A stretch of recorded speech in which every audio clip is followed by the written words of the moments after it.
عبد المطلب کو یہ حکم اس وقت دیا گیا جب وہ اپنی منت بھول چکے تھے۔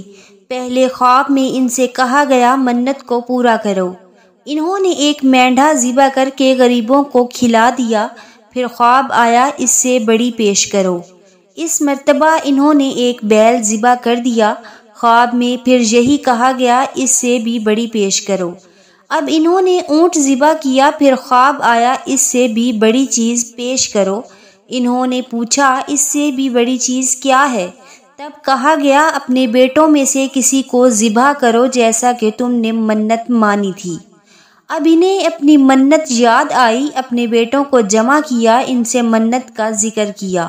سب کے سر جھک گئے، کون خود کو ذبح کرواتا؟ آخر عبداللہ بولے ابا جان آپ مجھے ذبح کر دیں۔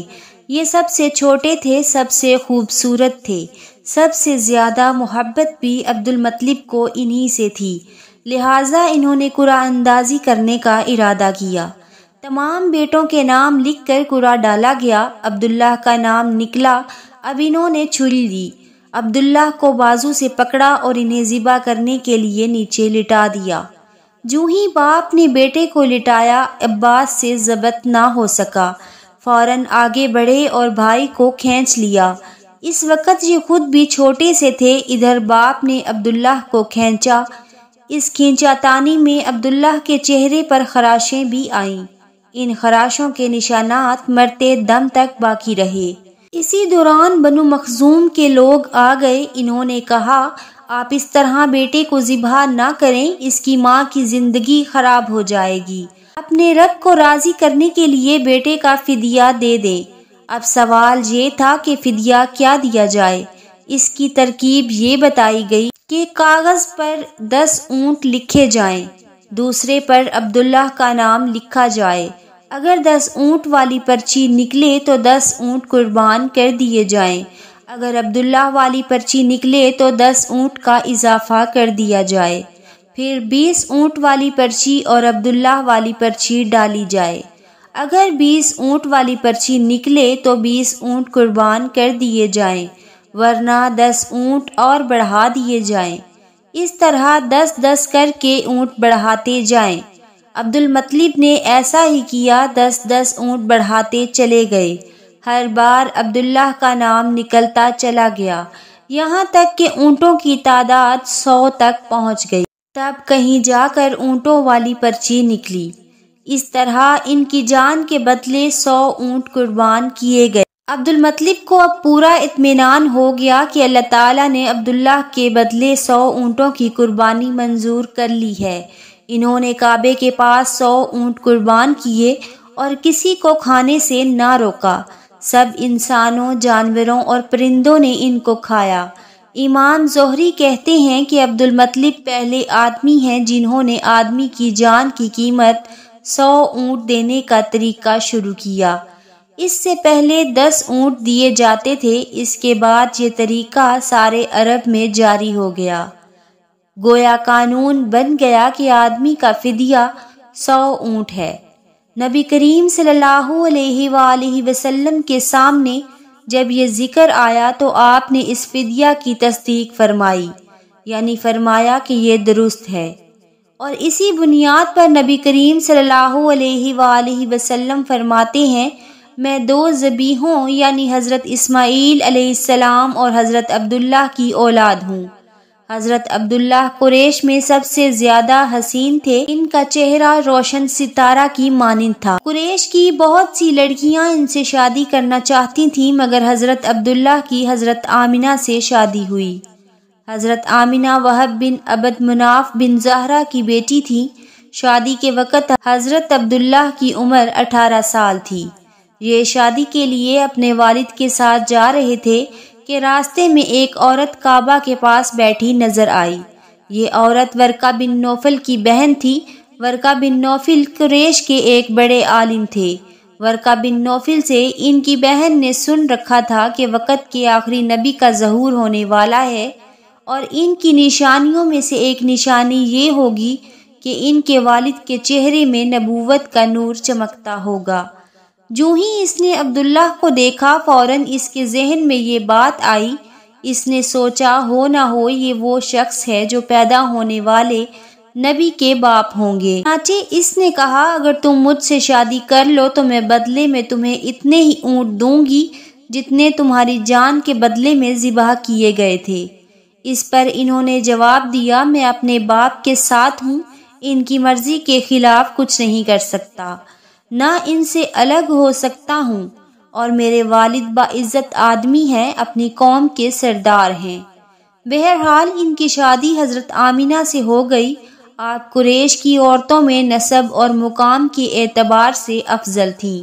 حضرت آمینہ حضرت عبداللہ کے گھر آ گئیں۔ آپ فرماتی ہیں جب میں ماں بننے والی ہوئی تو میرے پاس ایک شخص آیا، یعنی ایک فرشتہ انسانی شکل میں آیا۔ اس وقت میں جاگنے اور سونے کے درمیانی حالت میں تھی۔ عام طور پر اس حالت کو غنودگی کہا جاتا ہے۔ اس نے مجھ سے کہا کیا تمہیں معلوم ہے تم اس امت کی سردار اور نبی کی ماں بننے والی ہو؟ اس کے بعد وہ پھر اس وقت آیا جب نبی کریم صلی اللہ علیہ وآلہ وسلم پیدا ہونے والے تھے۔ اس مرتبہ اس نے کہا جب تمہارے ہاں پیدائش ہو تو کہنا میں اس بچے کے لیے اللہ کی پناہ چاہتی ہوں، ہر حسد کرنے والے کے شر سے اور برائی سے۔ پھر تم اس بچے کا نام محمد رکھنا، کیونکہ ان کا نام تورات میں احمد ہے اور زمین و آسمان والے ان کی تعریف کرتے ہیں، جبکہ قرآن میں ان کا نام محمد ہے اور قرآن ان کی کتاب ہے۔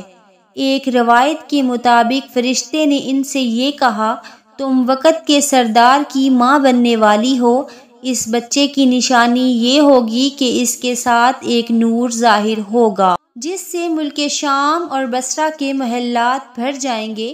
جب وہ بچہ پیدا ہو جائے گا تو اس کا نام محمد رکھنا، کیونکہ تورات میں ان کا نام احمد ہے کہ آسمان اور زمین والے ان کی تعریف کرتے ہیں، اور انجیل میں ان کا نام احمد ہے کہ آسمان اور زمین والے ان کی تعریف کرتے ہیں، اور قرآن میں ان کا نام محمد ہے۔ حضرت عبداللہ کے چہرے میں جو نور چمکتا تھا شادی کے بعد وہ حضرت آمینہ کے چہرے میں آ گیا تھا۔ امام زہری فرماتے ہیں حاکم نے یہ روایت بیان کی ہے اور اس کو صحیح قرار دیا ہے کہ صحابہ رضی اللہ تعالی عنہ نے حضور نبی کریم صلی اللہ علیہ وآلہ وسلم سے عرض کیا اے اللہ کے رسول ہمیں اپنے بارے میں کچھ بتائیے۔ آپ صلی اللہ علیہ وآلہ وسلم نے ارشاد فرمایا میں اپنے باپ ابراہیم علیہ السلام کی دعا ہوں، اپنے بھائی عیسیٰ علیہ السلام کی بشارت ہوں اور خوشخبری ہوں۔ جب میں اپنی والدہ کے شکم میں آیا تو انہوں نے دیکھا گویا ان سے ایک نور ظاہر ہوا ہے جس سے ملک شام میں بصرہ کے محلات روشن ہو گئے۔ حضرت آمینہ نے حضرت حلیمہ سعدیہ سے فرمایا تھا میرے اس بچے کی شان نرالی ہے، یہ میرے پیٹ میں تھے تو مجھے کوئی بوجھ اور تھکن محسوس نہیں ہوئی۔ حضرت عیسیٰ علیہ السلام وہ آخری پیغمبر ہیں جنہوں نے آپ صلی اللہ علیہ وآلہ وسلم کی آمد کی خوشخبری سنائی ہے۔ اس بشارت کا ذکر قرآن میں بھی ہے۔ سورہ صف میں اللہ تعالیٰ فرماتے ہیں اور اسی طرح وہ وقت بھی قابل ذکر ہے جبکہ عیسیٰ ابن مریم علیہ السلام نے فرمایا کہ اے بنی اسرائیل میں تمہارے پاس اللہ کا بھیجا ہوا آیا ہوں کہ مجھ سے پہلے جو تورات آ چکی ہے میں اس کی تصدیق کرنے والا ہوں، اور میرے بعد جو ایک رسول آنے والا ہے ان کا نام مبارک احمد ہوگا، میں ان کی بشارت دینے والا ہوں۔ اب چونکہ حضرت عیسیٰ علیہ السلام یہ بشارت سنا چکے تھے اس لیے ہر دور کے لوگ آپ صلی اللہ علیہ وآلہ وسلم کی آمد کا بے چینی سے انتظار کر رہے تھے۔ ادھر آپ کی پیدائش سے پہلے ہی حضرت عبداللہ انتقال کر گئے۔ سابقہ کتب میں آپ کی نبوت کی ایک علامت یہ بھی بتائی گئی ہے کہ آپ کے والد کا انتقال آپ کی ولادت سے پہلے ہو جائے گا۔ حضرت عبداللہ ایک تجارتی قافلے کے ساتھ تجارت کے لیے گئے تھے، اس دوران بیمار ہو گئے اور کمزور ہو کر واپس لوٹے۔ قافلہ مدینہ منورہ سے گزرا تو حضرت عبداللہ اپنی ننیال یعنی بنو نجار کے ہاں ٹھہرے۔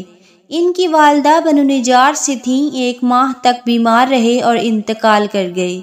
انہیں یہیں دفن کر دیا گیا۔ تجارتی قافلہ جب حضرت عبداللہ کے بغیر مکہ مکرمہ پہنچا اور عبد المطلب کو پتہ چلا کہ ان کے بیٹے عبداللہ بیمار ہو گئے ہیں اور مدینہ منورہ میں اپنے ننیال میں ہیں، تو انہیں لانے کے لیے عبد المطلب نے اپنے بیٹے زبیر کو بھیجا۔ جب یہ وہاں پہنچے تو عبداللہ کا انتقال ہو چکا تھا، مطلب یہ کہ آپ صلی اللہ علیہ وآلہ وسلم اس دنیا میں اپنے والد کی وفات کے چند ماہ بعد تشریف لائے۔